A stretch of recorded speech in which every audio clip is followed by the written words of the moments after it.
Hey yo, like if I could do one thing in this world, it would be to at least inspire one person. Because it's not about how bad you want something. How bad you want something is meaningless. It's pointless if how bad you're willing to work for the thing you want isn't 10 times as intense as how bad you want it. I can't sell you desire. I can't bottle up passion and give it to you in the form of some magic potion. The only thing that can quench hunger is more hunger. And every trial, every tribulation, everything you go through is necessary in life. Because it's the lessons that you get from those things that most people can't and will not endure. Embrace it. I urge you all to embrace it because it's the one thing that will allow you to become king. Well, the season was by far a very successful one. People measure our success here at Ben Davis in terms of state championships, and I think that's a very narrow way of looking at things. This particular senior class, in their 3 years of varsity, we count sophomores as varsity, they have a 26-8 record as a varsity program, which is a 77% winning percentage. In that period, they were part of a sectional championship. They were part of 2 conference championships. They have the highest number of wins and highest winning percentage in the 16 Marion County schools. They have the highest winning percentage of all conference schools. And if anybody pays any attention, Max Preps just voted us the 9th toughest football conference in America. And they've won the last 2 conference championships. So their success, even though did not reach the ultimate goal of a state title, is on a level that is up there with all the teams that have preceded them. When you talk about, in our program, we always talk about a tradition of champions. In my mind, these seniors have upheld what I think is important, which is the tradition of champions.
Well, in this group of kids, and we struggled early. We were 2-2 after 4 games. Had kind of laid an egg against Warren Central, and we got them together and we challenged them. It wasn't that we weren't playing hard. It wasn't that we weren't trying. We were lacking something. And some people say leadership. Some people say momentum. Some people say maturity. We lacked what we told the kids, an inner soul, something inside you. That you look at yourself in the mirror and say, you know what we're doing is not good enough. We didn't come this far just to be average. And the Pike game, the first Pike game, we beat them in overtime down at Lucas Oil 49-48, was the first time I felt they'd looked inside themselves and said, you know what, we got the chance to be special. And then you look at the season from there and what transpired. They beat the defending state champ LC in a runaway. And then we go and we play. We go to Center Grove, who's #1 in the state, 17th in the country, and just lay a butt whooping on them. We finished that with an unbelievable comeback against Carmel to seal the conference championship. I mean, there's a lot of teams in America. You're down 24-0. You don't think you're coming back. They did. They found their inner soul, and when that happened, they became champions.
there's no question. There's a moment that transpires at my house every January. We do a short thing called Share Your Life Story, and I say short only in the sense it's a one-night deal. On this particular night in January, cold night in January, there's about 22 kids that showed up at my house. Wife feeds them, we have a nice social, and then we sit around. I said, all right, tonight we're not going to talk about leadership, we're not going to talk about next fall, we're going to share your life story. And for 17, 18-year-old kids to open up to a coach is pretty special. And in that room that night, as the gentleman went around the room, and I started off sharing my life story, how I grew up, things I did right, things I did wrong, they all began to do the same thing. Tears begin to flow. A lot of emotions are shed. You realize there's a lot of tragedy and heartache in this world, but there's also a lot of happiness and love in this world. And on that night, those 22 kids exposed their soul to each other. And when that happens, there's a bond that's unbreakable. The wins and losses become insignificant because the bond is now for life.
You like your hands up. You like your hands up. You want to go to war. Let's go. Okay. You want to go to war. Let's go. Okay. You like your hands up.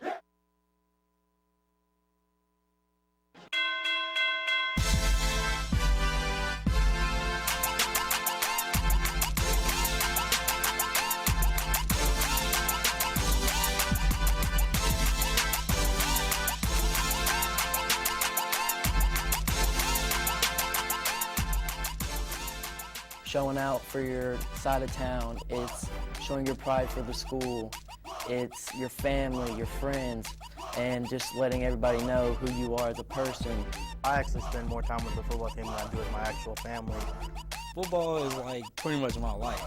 We don't want to let each other down, and we want to do our job so our team has the best chance to win. Everything we do, it's about each other, and I think that's what makes us a great team.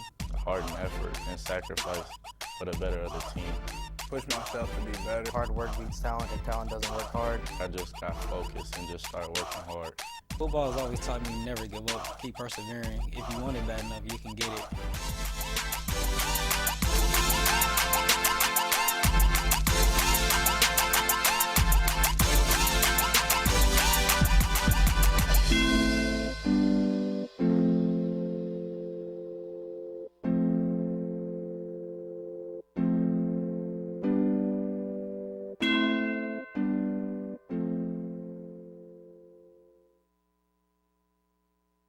Bro, so I heard they was talking about a comeback, bro. Get on my face. How easy is it? We do what we do. Do what you Two times. Go, Trey, 2 times. So I heard they was talking about a comeback, bro. In the fourth quarter, bro. What you think about that? Not possible. It's not possible? It's over? All bad? All right, bro. You know, I wish I could, but it's 58-0, so, you know. You just go chill. I'm rooting for my man Story to get another touchdown right here. Boy. I'm about to get more touchdowns than this man right here.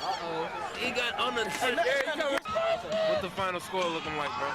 Well, I can't even tell you what the final score looks like. I just know it's a lot to a little, man. Just know it's gonna be, the outcome gonna be embarrassing. I mean, bro.